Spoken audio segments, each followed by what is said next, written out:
The grand ballroom shimmered beneath chandeliers, silver trays moving like stars across the room. One by one, waiters presented their finest dishes to Victoria Hale, the only daughter of Hale Corporation's CEO. She sat at the center of the hall, chin lifted, expression carved from marble. "This is bland," she muttered, pushing away a delicately plated salmon. The chef's hopeful smile faltered. "Too greasy," she snapped at the next, barely tasting the offering. A hush spread, whispers followed her like shadows. No plate survived more than a glance or a bite. Her rejection was ruthless, final. Fork clinking against china, she set each dish aside with surgical precision, as though nothing in the room was worthy of her touch. And yet the question hung unspoken. Was her palate truly that refined, or was something else buried beneath her disdain? In the back corner of the ballroom, near the swinging doors that led into the kitchen, stood a girl almost invisible among the clinking glasses and murmured conversations. Elena Rivera adjusted her plain apron, a hand-me-down so worn the strings had been knotted 3 times to keep it from slipping. She wasn't meant to be seen, not here, not among the swirl of gowns and tuxedos. Her place was behind the curtain, chopping herbs, polishing platters, carrying trays. And yet, unseen didn't mean unaware. From where she stood, she could see everything. The way Victoria Hale sat like royalty at the center table, her wrist flicking dismissively at each dish that came before her. The way chefs and servers exchanged nervous glances, scrambling to anticipate her impossible standards. The way people whispered, half in awe, half in fear. Elena's gaze lingered on Victoria, not in envy, but in quiet study. She has everything: wealth, beauty, the kind of confidence that fills a room, and still nothing satisfies her. It wasn't bitterness Elena felt, not exactly. It was recognition, because arrogance was often just hunger in disguise, hunger for something no silver spoon could deliver. A tray of canapés passed by Elena, carried by a boy barely older than she was. "Careful," she whispered as he nearly collided with a guest. He smiled sheepishly, adjusting the balance. Elena had that effect on people. She saw them even when no one else did. The kitchen behind her was chaos. Knives against boards, pans hissing with oil, chefs muttering curses under their breath. Elena had been part of it all afternoon, chopping onions until her eyes burned, arranging dishes with painstaking care. It wasn't glamorous work, but it was honest. The scholarship that had gotten her into the city's prestigious culinary institute barely covered her tuition, and shifts like these paid for books, for bus fares, for the little she sent home to her grandmother. Her grandmother. The memory softened Elena's face even as she stood in the shadow of Victoria's disdain. The old woman's hands, weathered, calloused, but endlessly gentle, had taught her to cook. Not with recipes scribbled in ink, but with memory, with heart. "Food," her grandmother always said, "isn't about impressing tongues, it's about feeding souls." Elena's soul had been fed in a small kitchen that smelled of garlic and simmering broth, not under chandeliers. And though the ballroom tonight was gilded, glittering, and cold, she carried that warmth quietly within her. Another murmur rippled through the crowd. Victoria had just pushed away a dish crafted by Chef Morty, a man whose name alone drew respect in culinary circles. Elena's heart tightened at the sight of his face, creased with humiliation, eyes clouded with defeat. She wanted to step forward to say something, but she stayed rooted. This wasn't her fight, not yet. Still, she noticed something no one else did, the flicker in Victoria's eyes when the food touched her tongue. It wasn't just arrogance, it wasn't even superiority, it was searching, as though she was waiting for a taste that had long ago vanished from her life. Elena tucked that observation away. Her hands itched to cook, though no one was asking her to. Her station was not at the grand stove or the polished counter. It was at the bottom rung, where scraps were swept away and names forgotten. But the quiet fire in her chest whispered otherwise. "Rivera," the head chef barked from the kitchen doorway. Elena startled, rushing to grab a stack of plates. She carried them carefully into the hall, weaving through guests who didn't spare her a glance. Invisible, yes, but her invisibility gave her freedom. She could watch without being watched. She paused near a window, balancing the plates, and for a moment the moonlight caught her face. Her eyes weren't timid, they were steady. She wasn't fragile, she was anchored. Beneath the apron and the soft silence was a strength waiting for its moment. And that moment, though she didn't know it yet, was closer than anyone imagined. From the center of the ballroom, Victoria's voice rose again, sharp, dismissive, echoing across crystal and marble. Another dish rejected. Another cook diminished. Elena exhaled slowly, steadying the plates in her hands. Let her think no one is good enough, Elena thought quietly. One day, she'll taste something she can't refuse. And when that day came, it would not be about wealth or status or the approval of the crowd. It would be about something far deeper, something Elena had carried all her life. The simple, unshakable truth that love, when stirred into food, could change even the hardest heart. In a room where everyone wanted to impress, Elena stood apart, not because she tried, but because she didn't. And that quiet difference would become her power. The night was supposed to celebrate generosity. The Hale Foundation's annual charity gala glittered with wealth meant to feed the less fortunate, yet the irony was thick in the air. Plates overflowing, laughter echoing, nothing wasted, except dignity. At the center of it all, Victoria Hale's voice sliced through the ballroom. "This is laughable," she said, pushing a porcelain plate toward the nearest server. The dish was duck breast, perfectly seared, glazed with pomegranate reduction. The chef stood just feet away, hands clenched behind his back, waiting for approval that never came. "Dry, overcooked, pretentious," Victoria announced, her words as sharp as broken glass. She didn't lower her voice, she wanted the room to hear. Laughter, awkward and unsure, bubbled at the fringes of the crowd. Some guests looked away, others nodded in agreement, hoping to stay on the safe side of her disdain. Elena carried a tray of empty glasses just then, weaving through the crowd. She tried not to listen, but Victoria's voice had a way of finding ears, commanding attention even when unwelcome. Victoria dabbed her lips delicately with a napkin, then leaned back in her chair. You'd think with all these so-called chefs, one of them could cook a dish worth tasting. But no, it's all the same mediocrity. My father insists on funding these events, and yet he allows anyone with a knife and pan to parade as if they belonged here. The chef, crimson creeping up his neck, bowed slightly and retreated. Elena's chest tightened. She had watched him work all evening, his precision, his care, the way he sprinkled herbs like punctuation on a sentence. To see him dismissed so coldly stung. But Victoria wasn't finished. Her words grew crueler. "Cooking," she declared, swirling the untouched glass of wine in her hand, "is not for the desperate or the unrefined. It is an art reserved for those who understand quality, not for people who scrape by on scholarships, not for people who have never dined in Paris or studied under masters in Milan." A ripple of silence followed. The musicians faltered for a beat. Her words landed with a weight heavier than the chandeliers above. Elena froze mid-step. The tray in her hands trembled slightly, glassware chiming like fragile bells. She wasn't named, but the arrow had found her all the same. She knew the whispers.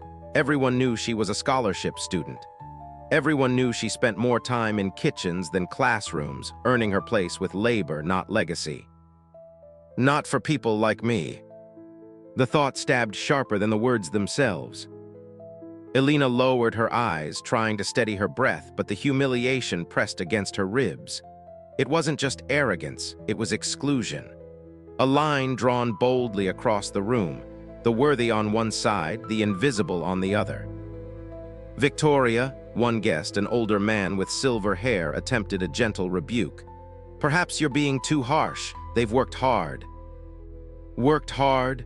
Victoria interrupted, a smile curving at the edge of her lips. "So has every line cook at a diner. Effort does not equal excellence. You don't paint the Mona Lisa with crayons." The laughter that followed this remark was sharper, easier. People preferred aligning with her cruelty to standing against it. Elena wanted to disappear, She shifted closer to the wall, but the sting burned hotter. Her grandmother's voice surfaced in her memory, soft but firm. "Don't let anyone make you smaller than you are, mi niña. Stand tall, even if you must stand quietly." So she did not shrink. She steadied her tray and moved on, eyes fixed ahead. But inside, the ache deepened. Back in the kitchen, the air was tense.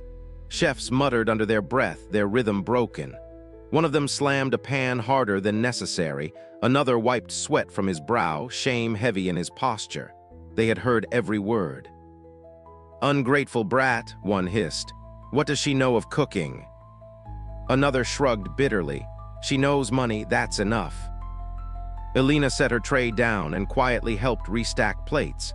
No one mentioned the way Victoria had singled out scholarships, but Elena could feel their eyes flicker toward her, sympathetic, pitying. That was almost worse. She excused herself, stepping briefly into the hallway where the music softened into a distant hum.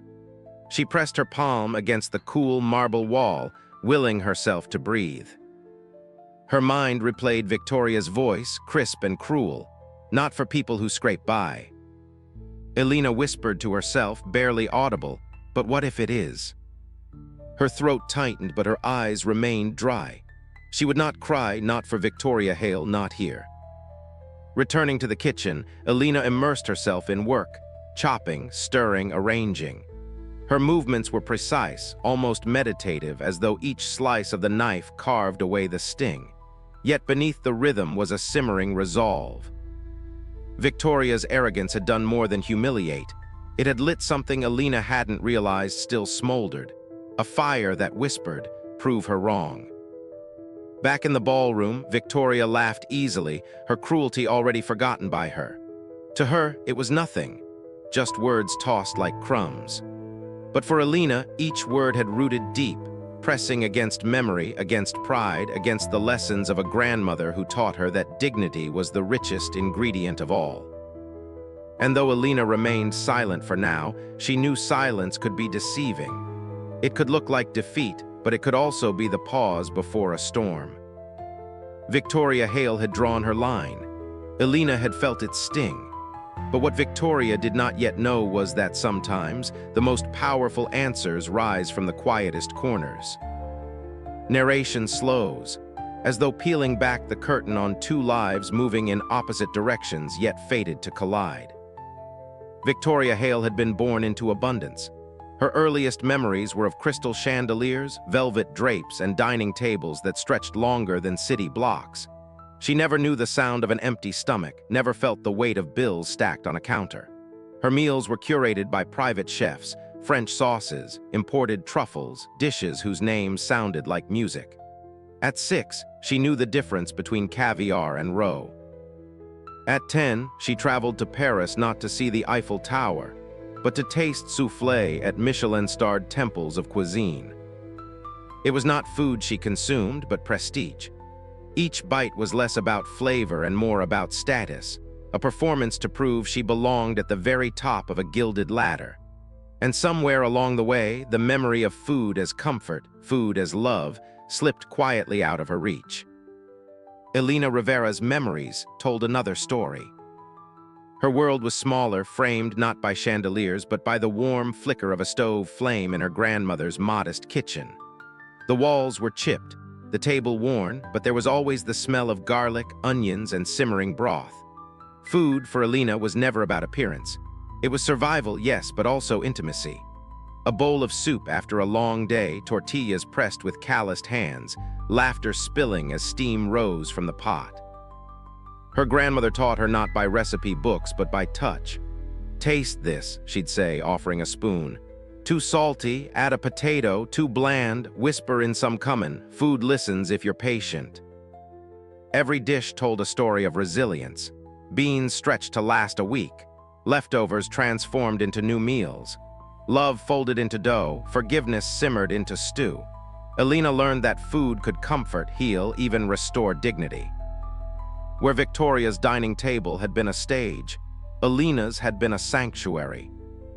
The narrator threads them together, two girls raised in kitchens yet in different universes. One surrounded by excess, yet hungry for something real. The other surrounded by struggle, yet always fed by love. And so, when Victoria dismissed food as unworthy, it wasn't just arrogance, it was blindness. She had forgotten what food could mean. And when Alina heard those cutting words, it wasn't just humiliation she felt, it was defiance. Because she carried within her a truth Victoria had lost, that the worth of a dish lies not in its price, but in the hands and heart that prepared it. Two worlds, two kitchens, two hearts shaped by meals, one by absence, the other by presence. Their paths, different as fire and ice, were now circling toward a collision neither could yet see. The gala's energy shifted as the evening moved toward its centerpiece, a live cooking demonstration. A portable stove gleamed beneath stage lights, silver pans polished to mirrors. Guests gathered in a wide circle, eager to watch renowned chefs showcase their craft.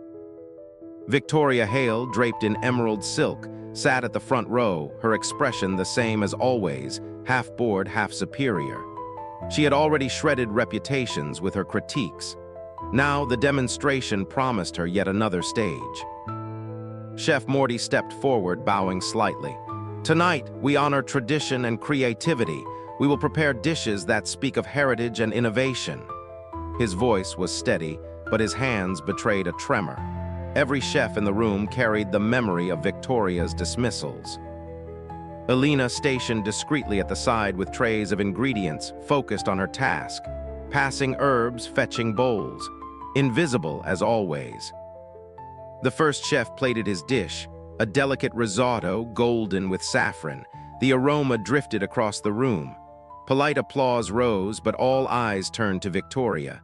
She took a bite, let the silence hang, then shook her head. Predictable. The word dropped like a stone into water, rippling through the crowd. Another chef tried, sea bass with citrus glaze, another rejection. Overdone. By the third dismissal, whispers filled the air.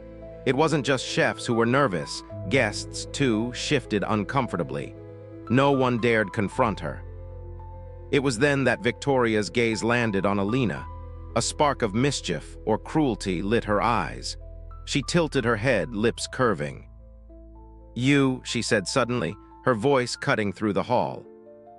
Alina froze, a bowl of parsley in her hands. "Me." "Yes, you." Victoria's smile was thin, almost mocking. "The scholarship girl, you've been hovering long enough. Why don't you try? Cook something for me. Prove you're not just here to wash dishes." Gasps fluttered, heads turned, even the chef stiffened. This was no invitation, it was a trap. Alina felt the weight of every eye on her. Her pulse raced. 100 reasons to decline screamed in her mind. This isn't my place. I'll embarrass myself. I'll embarrass my school. She wants me to fail. But beneath the fear was something steadier, something forged long before this night. Her grandmother's voice whispered, "Stand tall, even if you must stand quietly." Alina set the parsley down. Her voice was calm, almost too calm. "If that's what you want, I'll cook."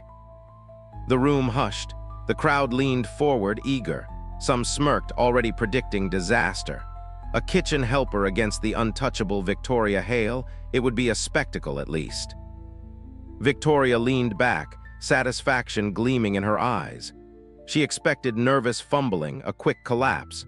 What she didn't expect was the steadiness in Alina's hands as she approached the stove. The underdog had stepped into the light, and for the first time that night, anticipation crackled with something new, not just ridicule, but the possibility of surprise. The ballroom, moments ago alive with chatter, fell into an expectant hush.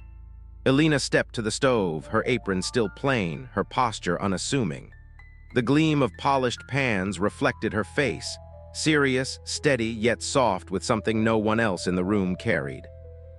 She laid her hands on the counter, palms briefly pressed flat as though grounding herself. Then, with a quiet inhale, she began.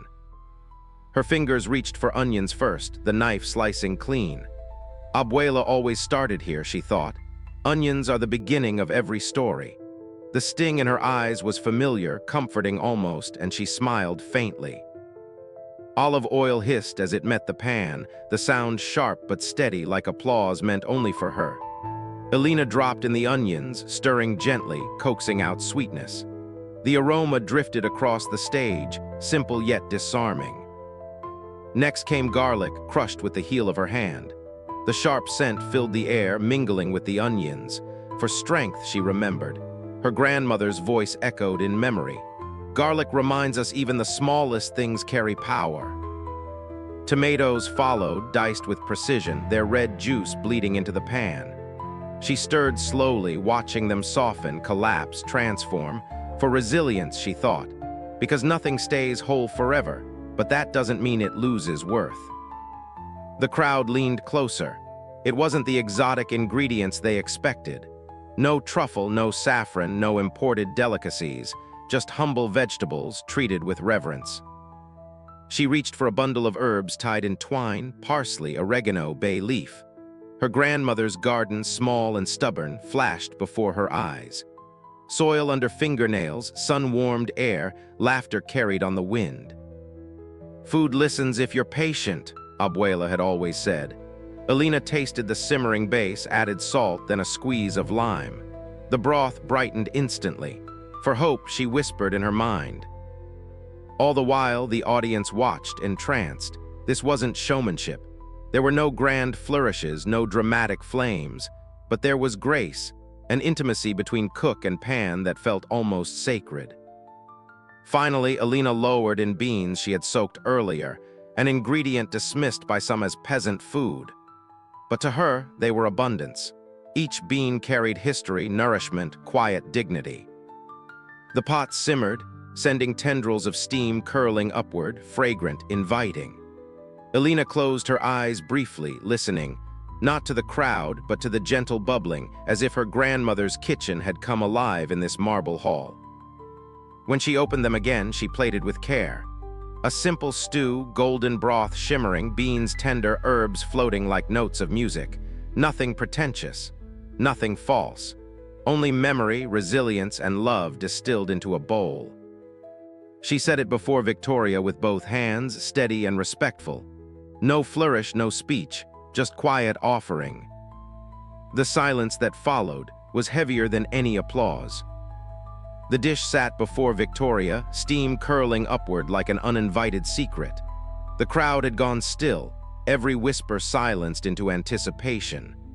Elena stood with her hands folded, not in defiance but in quiet readiness. She had cooked with love, not for spectacle, and now her work waited in the fragile air between them. Victoria lifted the fork with deliberate slowness, her chin high, her eyes sharp as glass. "Let's get this over with," she murmured, her tone dripping with disdain. The fork pierced the tender food. A single bite, a pause. At first, her face remained sculpted in indifference, lips pressed thin, eyes betraying nothing. But as the flavors settled, something shifted, subtle, almost imperceptible. Her lashes fluttered once, her grip on the fork wavered. A taste long buried had returned without permission. It wasn't just food. It was warmth. It was evenings at a smaller table, a softer voice calling her name. For a split second, she was no longer the unapproachable daughter of a billionaire. She was a child again, her mother's laughter in the air, the comfort of being held, the taste of love disguised as a simple meal. Victoria's breath caught, her eyes glistening before she quickly looked away. A wall rebuilt itself in haste. "It's adequate," she muttered, placing the fork down with controlled precision. But her voice cracked on the final syllable, a hairline fracture in her carefully maintained armor. The silence of the room deepened, heavier now, more knowing. Everyone had seen the flicker, the break. Elena said nothing. She didn't need to. Her power wasn't in triumph or mockery, but in the quiet truth that her food had reached a place arrogance couldn't shield. Victoria avoided Elena's gaze, her posture stiff, her breath shallow. For the first time, she felt something she could neither dismiss nor dominate, vulnerability, summoned by flavors she had tried to forget. The crowd sensed it too, not victory, not defeat, something rarer. A moment where pride faltered and memory whispered louder than arrogance. And in the center of it all, Elena stood still, steady as stone, watching the untouchable crack open, just enough for light to enter. The clatter of the fork against porcelain echoed louder than it should have. For a heartbeat, no one moved. The crowd's eyes darted between Victoria, chin lifted, expression brittle, and Alina, who stood with her apron dusted in flour, hands folded, gaze steady. Someone near the front whispered, "She liked it." The murmur rippled outward, emboldening the silence. Victoria's lips pressed into a hard line.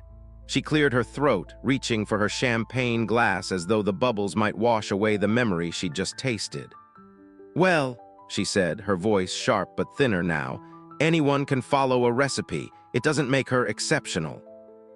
Alina stepped forward, not with bravado, but with quiet certainty.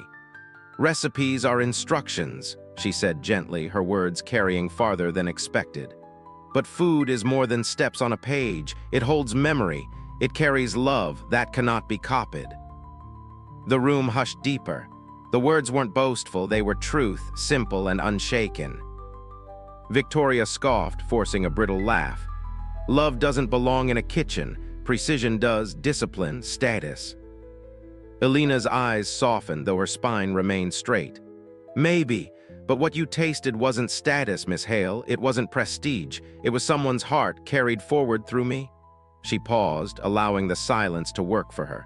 "That's what makes food worthy." The weight of her calm defiance pressed against Victoria's veneer. For the first time, the power didn't belong to her. The room wasn't leaning toward the billionaire's daughter, but toward the quiet cook who had dared to speak. Victoria's cheeks flushed, whether from anger or something harder to name, no one could tell. She opened her mouth, then closed it, finding no sharp blade of words to cut Alina down. Around them, guests exchanged glances. The tide had shifted. The untouchable had been touched, and everyone had seen it. Alina didn't move closer, didn't gloat, didn't press. She simply let her words rest on the table like another dish, one that spoke for itself. Victoria tightened her grip on her glass.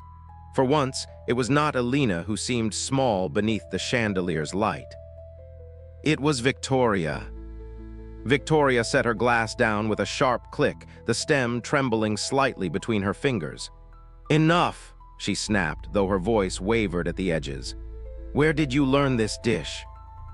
Alina blinked, caught between confusion and caution. "Why do you ask?" "Because," Victoria's throat tightened. She gestured at the half-finished plate before her. "Because this flavor, it's impossible, it's hers." A fragile silence hung. The crowd leaned in, sensing something deeper than arrogance at play. Alina's voice was steady, though soft. "It was my grandmother who taught me, every stir, every pinch of spice. She said it wasn't just food, it was memory on a plate." Victoria's composure fractured. "Your grandmother, who is she?" "Her name was Rosa Alvarez," Alina said carefully. "She worked as a cook for the Hale family many years ago." Gasps fluttered through the hall. Victoria's face drained of color, her polished mask slipping entirely. She whispered almost to herself, "Rosa, I remember. She used to hum in the kitchen, my mother." Victoria's voice broke unexpectedly. "That was her favorite dish. She asked for it every birthday." Alina's chest tightened. The image of her grandmother bent over the stove, humming lullabies, flashed vividly. She had spoken of a kind woman who always thanked her, who once said, "This dish tastes like home." Alina met Victoria's trembling gaze. "Your mother loved it because my grandmother cooked it with love. She passed it to me the same way. Tonight, I simply carried it forward." The room seemed to shrink to just the two of them. For a moment, neither wealth nor class nor pride existed, only memory, fragile and sacred. Victoria's breath caught. The taste that had broken through her armor wasn't just culinary skill. It was her mother's voice returning through time, whispering in the language of flavor. The very dish she had long buried with grief. Her eyes glossed, though she fought the rising tide. "You shouldn't know this recipe. It belongs to—" She stopped herself, realizing how hollow the words sounded. Because the truth was undeniable. It never belonged to her alone.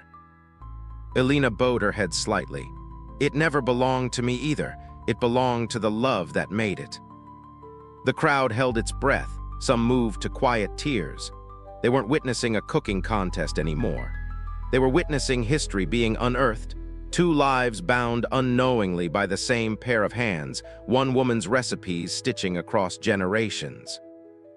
Victoria sat frozen, her arrogance stripped not by humiliation but by remembrance. For the first time, she wasn't the judge. She was the child again, the daughter remembering her mother. And Alina, the humble cook, stood as the bridge between the worlds they had thought were separate. The ballroom, once buzzing with murmurs and judgment, had grown still. Every eye was fixed on Victoria Hale. The weight of expectation pressed against her carefully constructed armor of superiority, but the cracks were now undeniable. Her fork lay abandoned beside the dish. Slowly, almost unwillingly, she rose to her feet. For a moment she looked down at Alina, the girl in a simple apron, flour smudged on her sleeve, her head bowed not in shame, but in quiet strength. Victoria's voice trembled when she began, but steadied with each word. "I have been wrong," she swallowed, the admission tasting strange on her tongue. "I dismissed every cook tonight. I dismissed their skill, their effort, and most of all, I dismissed her." She gestured toward Alina. A ripple went through the crowd. Victoria turned to Alina, her eyes softer, stripped of their icy veneer. "Alina, your food carries something no wealth, no training, no title can buy. It carries love, it carries history. I was blind to that, and I am sorry." Alina looked up, her expression calm, but her eyes glimmered. She didn't gloat, didn't press the advantage. She simply nodded, the dignity in her silence speaking louder than triumph ever could. The audience erupted, not in gossip this time, but in applause. Chefs who had been dismissed earlier joined in, their claps a rhythm of vindication. Guests leaned forward, admiration plain on their faces. For once, the applause wasn't for the CEO's daughter. It was for the quiet cook who had stood her ground. Victoria exhaled, shoulders lowering as though years of arrogance had been lifted, if only slightly. She stepped closer to Alina. "You've reminded me of something I had forgotten. That respect is earned, not inherited. Tonight, you've earned mine." Alina's reply was simple, but it struck deeper than any speech. Respect was never mine to claim. It was always yours to give. The room stilled again, the truth of her words settling like light across every corner of the hall. And in that moment, justice was not a grand spectacle. It was a bow of humility, a recognition given where it was long denied.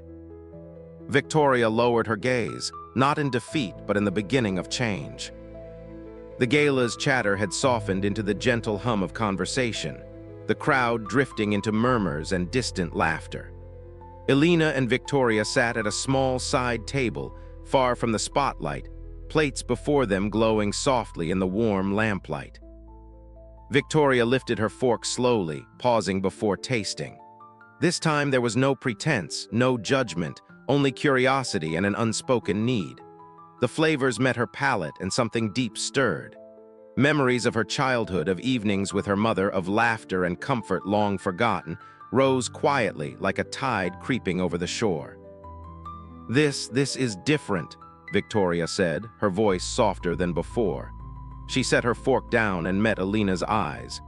"For the first time, food hasn't reminded me of status or expectation. It's reminded me of family." Alina nodded, a faint smile brushing her lips. "That's what food can do. It carries memory, it carries care. That's the real power, more than money, more than skill, more than prestige." The two sat in silence for a moment, sharing bites, the world outside their table fading. No applause, no judgment, just two people connected through something simple yet profound, the act of sharing a meal made with love. Victoria exhaled, shoulders relaxing, a subtle smile breaking the last of her carefully built walls. "I never realized what I'd been missing," she whispered. Alina's quiet gaze held warmth and understanding. "It's never too late to remember," she said.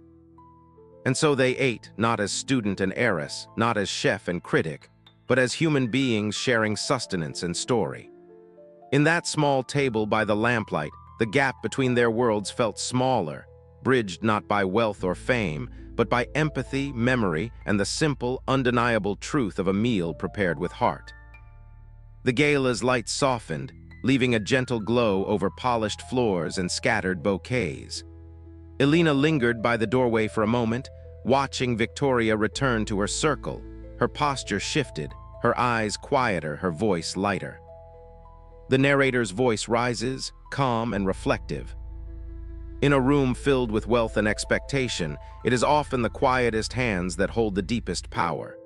Elena did not demand recognition nor seek applause. She simply cooked with care, carried memory, and offered love.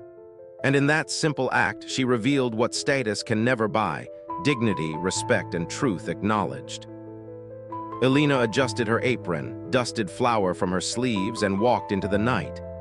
Each step carried humility and strength. Her presence was quiet, her impact profound, felt by those open enough to notice. The measure of a life, the narrator continues, is not in grandeur or silver, but in the care, patience, and love poured into what others often overlook. It is courage folded into quiet deeds, unseen yet unforgettable. Elena disappeared into the shadows, leaving behind a presence that lingered, proof that true power need not announce itself. And in the glow of chandeliers and whispered memories, the lesson remained. Dignity, like a treasured recipe, is passed on quietly, and it endures.